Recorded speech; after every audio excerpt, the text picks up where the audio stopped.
Hello बच्चों, बाल मंदिर के इस YouTube चैनल में आपका स्वागत है।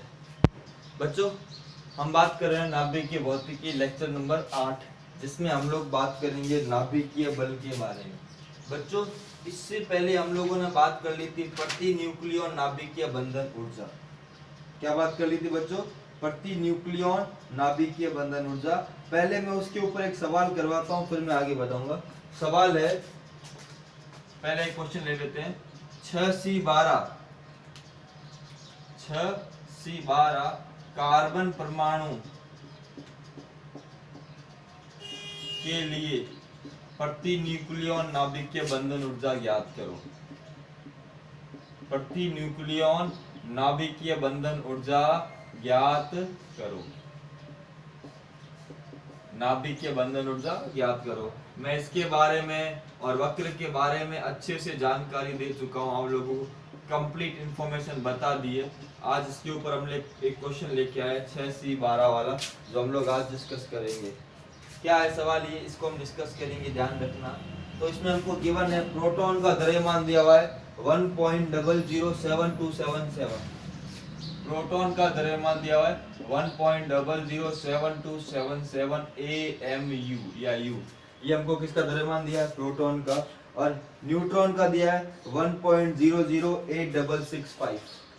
न्यूट्रॉन का दिया हुआ है 1.008665 AMU, ये हमको दिया हुआ है। और हमको यहाँ पे कार्बन का द्रव्यमान भी दिया हुआ है 12 AMU।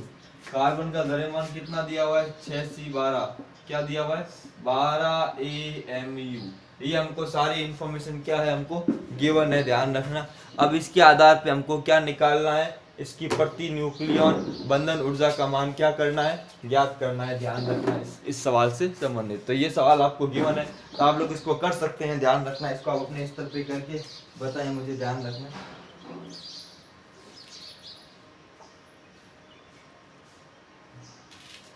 करें आप इसको अपने स्तर पे। तो आपको ये तो पता ही है कि कार्बन में क्या होते हैं। कार्बन के अंदर सॉल्यूशन यहाँ से लिखता हूँ। कार्बन में क्या होते हैं? 6C12। यहाँ से समझ में 6 प्रोटॉन और 6 न्यूट्रॉन है। तो अगर मैं बात करूँ 6 प्रोटॉन और 6 न्यूट्रॉन, पहले क्या निकालता हूँ? पहले निकालता हूँ डेल्टा एम। क्या निकालते हैं बच्चों? Delta M. कैसे निकालेंगे? Z into MP minus plus A minus Z into MN minus M। ध्यान रखना, ये M है, ठीक है, इंटू M। ये इंफॉर्मेशन के आधार पे हम लोग निकालेंगे। तो Z 6 इंटू MP कितना हो गया? 1.007277 प्लस 12 माइनस 6 इंटू MN कितना हो गया? 1.008665 माइनस 12। इस सवाल को हमें यहाँ पे क्या करना है, हल करना है। गुणा भाग आप लोग अपने स्तर पे कर सकते हैं, कोई इतना डिफिकल्ट जोड़ बाकी नहीं है, ध्यान रखना। 6 सत्ते क्या होगा? 42, हासिल लगी 4। 6 सत्ते 42 और 4 46, हासिल लगी 4। 6 दूनी 12, 1 16, हासिल लगी 1। 6 सत्ते 42 और 1 43, हासिल लगी 4। 6.043662। और ये 6 पंजाओं 30, हासिल लगी 3। 6 तिया 36 और 3 39, हासिल लगी 3। 36 और 3 39, हासिल लगी 3। 6 अठे 48, 48 और 3 51, हासिल लगी 5। 5 आ गया, 0 आ गया। 6.0 माइनस 12। ये क्या निकाल रहे हैं बच्चों? हम डेल्टा एम निकाल रहे हैं। क्या निकाल रहे हैं? डेल्टा एम निकाल रहे हैं। तो हम लोगों ने सबसे पहले जो फॉर्मूला है वो यूज़ किया। तो यहाँ पे इसको हल करें तो क्या आ जाएगा? दोनों को ऐड कर दो। 2 और 0 क्या हो जाएगा? 2। 6 और 9 कितना हो जाएगा? 15, हासिल लगी 1। 9 और 6 कितना हो जाएगा? 15 ने 16, हासिल लगी 1। 3 ने 4, 4 ने 5, 5 हो जाएगा। 4 और 5 कितना हो जाएगा? 9 हो जाएगा। और यहाँ क्या हो जाएगा? 0। और यहाँ क्या हो जाएगा? 12। माइनस क्या होगा? 12। इसमें से इसको घटाया तो क्या रहेगा? 0.095652 AMU। ये तो क्या आ गया बच्चों? डेल्टा एम आ गया। क्या आ गया बच्चों? डेल्टा एम अपने सामने आ गया, ध्यान रखना। अब हम निकाल सकते हैं, ऊर्जा निकाल सकते हैं। तो हम बात करें टोटल ऊर्जा, E बराबर क्या होता है? हम निकाल सकते हैं। एक एएमयू के लिए कितनी होती है 931। तो अपने पास ऊर्जा डेल्टा ई बराबर कितना आ जाएगा 0.095652 इंटू 931। तो ये मल्टीप्लाई कर सकते हैं आप लोग, ये मल्टीप्लाई मैं सीधा ही बता देता हूँ आपको, आप करना बैठ सकते हैं इसको। तो आ जाएगा 89.099।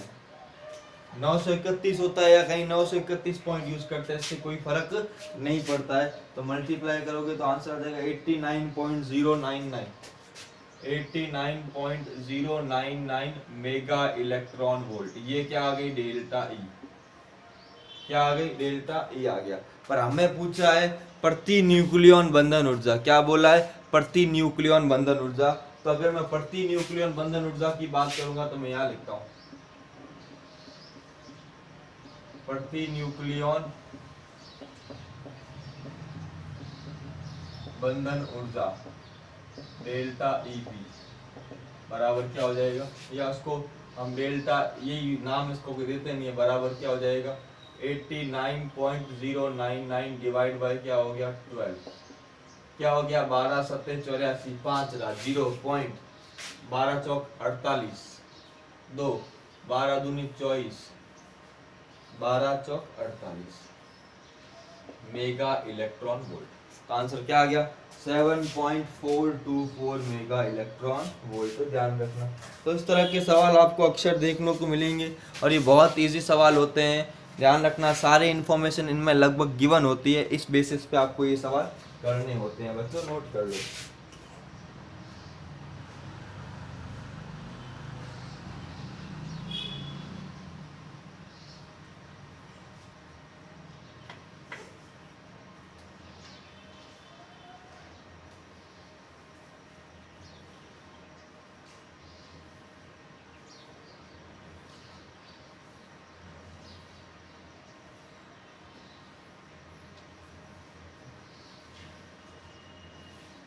ठीक है बच्चों, ये हो गया। आगे बात करें, अपना टॉपिक स्टार्ट करते हैं नाभिकीय बल। किसकी बात करते हैं, नाभिकीय बल की बात करते हैं। यह ध्यान रखना प्रकृति का एक मूल बल है। कैसा बल है, मूल बल है, ध्यान रखना, जिसकी हम लोग बात करने वाले। ठीक है, तो अब समझते हैं इसमें क्या होता है। देखो कुछ बात आपको ध्यान रखनी है कि नाभिक का आकार 10⁻⁻15 मीटर कोटि का होता है, कोटि का होता है।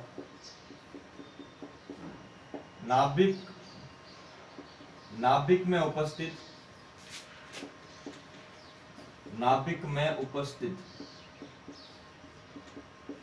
प्रोटॉन के मध्य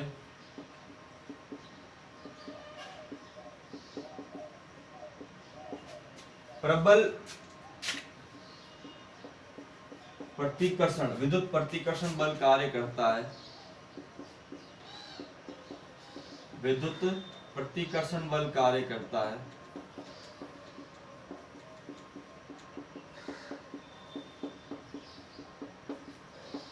क्या कार्य करता है, विद्युत प्रतिकर्षण बल कार्य करता है तथा न्यूट्रॉन और प्रोटॉन के मध्य आकर्षण बल कार्य करता है, गुरुत्वाकर्षण बल। या ऐसा बोल सकते हैं, इसको जरूरत नहीं है कि नाभिक में स्थित प्रोटॉन के मध्य प्रबल विद्युत प्रतिकर्षण बल कार्य करता है, फिर भी नाभिक स्थायी होते हैं, स्थायी होता है। अर्थात हम कह सकते हैं कि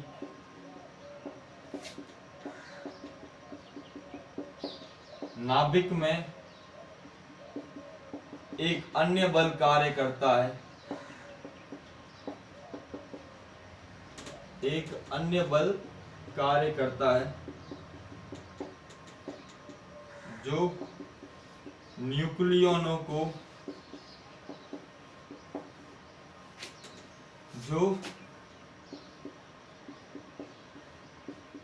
न्यूक्लियनों को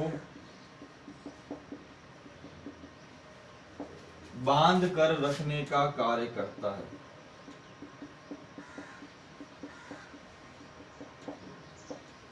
इस प्रबल नाभिकीय बल को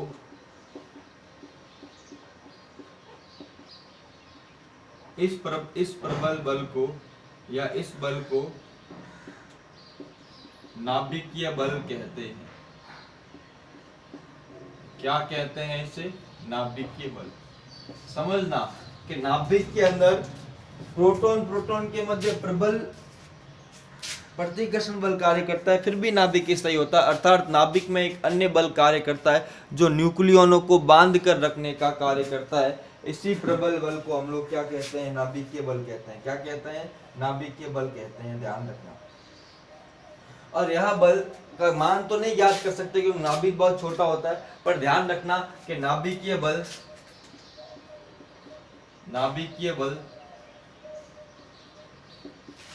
विद्युत बल तथा गुरुत्वीय बल से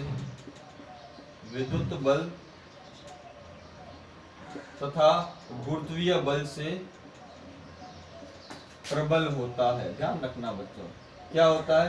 प्रबल होता है। ध्यान रखना, यह बल बहुत प्रबल होता है गुरुत्वाकर्षण बल से इनसे। तो ध्यान रखना छोटी सी बात को कि नाभिक के अंदर क्या हो रहा है? एक बल कार्य कर रहा है जो इनको क्या करता है? न्यूक्लियनों को क्या करता है? बांध के रखता है। ध्यान रखना, ये हमें पता होना चाहिए। ध्यान रखना, ये बहुत तीव्र होता है, इसकी हम कुछ बातों पर ध्यान रखते हैं। ध्यान रखना, तो ठीक है ना। इस बल के गुणों की बात करते हैं, इसको नोट कर लो एक बार, फिर हम बात करते हैं नाभिकीय बल के गुण। इसको नोट कर लो, फिर हम बात करते हैं नाभिकीय बल के गुण।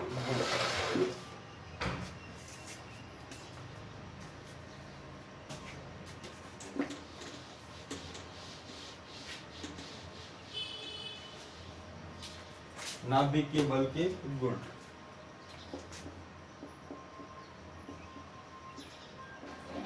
नाभिकीय बल के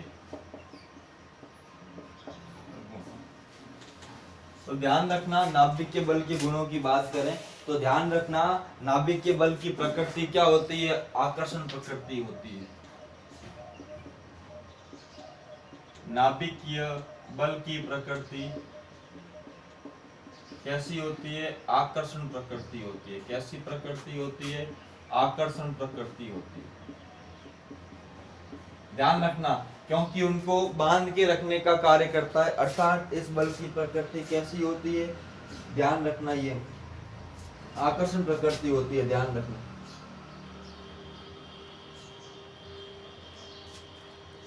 ध्यान रखना। और दूसरा ध्यान रखना, इस बल की परास बहुत कम होती है। ध्यान रखना, नाभिकीय बल केवल नाभिक में कार्य करता है।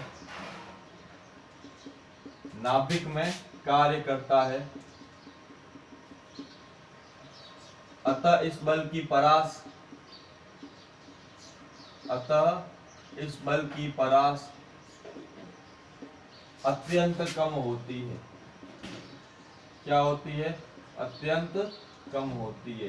नाभिकीय बल की परास बहुत ज्यादा कम होती है। ध्यान रखना, नाभिक के अंदर जो 10⁻⁻15 मीटर होती, मतलब बहुत कम होती है, केवल नाभिक के अंदर ही कार्य करता है, इसीलिए इस बल की परास क्या होती है? बहुत ही कम होती है। ध्यान रखना, क्या होती है? बहुत ही कम होती है। और ध्यान रखना, यह बल प्रकृति का क्या है? सबसे प्रबल बल है। ध्यान रखना, इसकी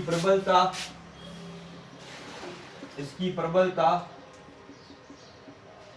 विद्युत बल या कूलाम बल, एक ही बात करें, विद्युत बल या जिसको हम कहते हैं कूलाम बल तथा गुरुत्वाकर्षण बल से अधिक होती है। ध्यान रखना, बहुत प्रबल बल है, ऐसा नहीं कि दुर्बल बल है, इसकी प्रबलता बहुत ही ज्यादा अधिक होती है। ध्यान रखना, सबसे प्रबल बल है। ध्यान रखना, प्रकृति का सबसे प्रबल बल है, मूल बल है, और प्रकृति का सबसे प्रबल बल यही है। ध्यान रखना, जो न्यूक्लियनों को क्या करता है? बांध के रखता है। ध्यान रखना, नाभिक के अंदर न्यूक्लियनों को बांध के रखने का कार्य यही बल कार्य करता है, इसलिए ध्यान रखना ये सबसे प्रबल बल है। क्या है? सबसे प्रबल बल है। ध्यान रखना। और एक और चीज ध्यान रखनी है कि यह बल आवेश पर निर्भर नहीं करता। ध्यान रखना अगला पॉइंट कि नाभिकीय बल आवेश पर निर्भर नहीं करता। नाभिकीय बल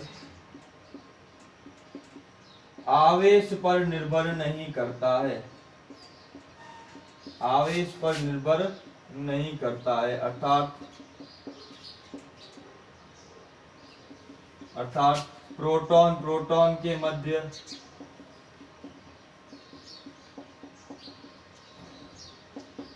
प्रोटॉन न्यूट्रॉन के मध्य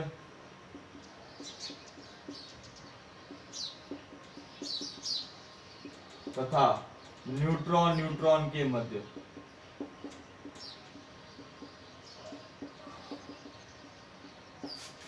समान रूप से कार्य करता है, समान रूप से कार्य करता है। चाहे प्रोटॉन प्रोटॉन हो, चाहे प्रोटॉन न्यूट्रॉन हो, इनके ऊपर क्या करता है, समान रूप से कार्य करता है। ध्यान रखना, हमेशा ध्यान रखना, यह बल एकदम समान रूप से कार्य करता है। ध्यान रखना। अब इसके बारे में एक दो बातें और भी है जिनके डिस्कस करेंगे, वो डिस्कस मैं आपको अभी कराऊंगा, थोड़ा जटिल डिस्कशन है वो बाद में कराऊंगा। अब ये तो आप एक बार नोट कर लो, इसके बारे में एक दो जटिल डिस्कशन है उसको मैं करवाऊंगा बाद में, वो थोड़ा सा अलग डिस्कशन है, उसकी चर्चा हम लोग करेंगे ऐसे से। अभी आप इस चीज को ध्यान रख लो, खास करके नोट कर लो, ध्यान रखना। अब देखो जटिल डिस्कशन 10-1 मिनट का, उसको अगले लेक्चर में लूंगा। अभी आप एक चीज नोट कर लो, ये ध्यान रखना। इसके बाद एक बात बताता हूँ कि रेडियो एक्टिविटी का जो टॉपिक है, रेडियो एक्टिविटी या रेडियो एक्टिविटी का जो टॉपिक है वो आपके सिलेबस से क्या कर दिया है, हटा दिया है। ध्यान रखना।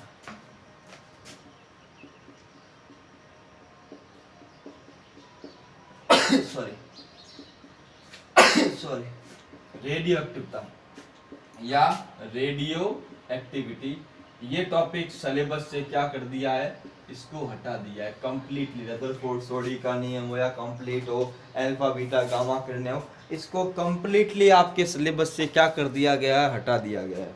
इसको सिलेबस से क्या कर दिया गया, हटा दिया गया। तो मैं ये अभी आप लोगों को नहीं करवाने वाला हूँ, ध्यान रखना। अभी जो इम्पोर्टेंट बात है, इसके बाद टॉपिक जो बाकी है वो 2 क्रियाएं, एक है नाभिकीय विखंडन और दूसरा है नाभिकीय संलयन।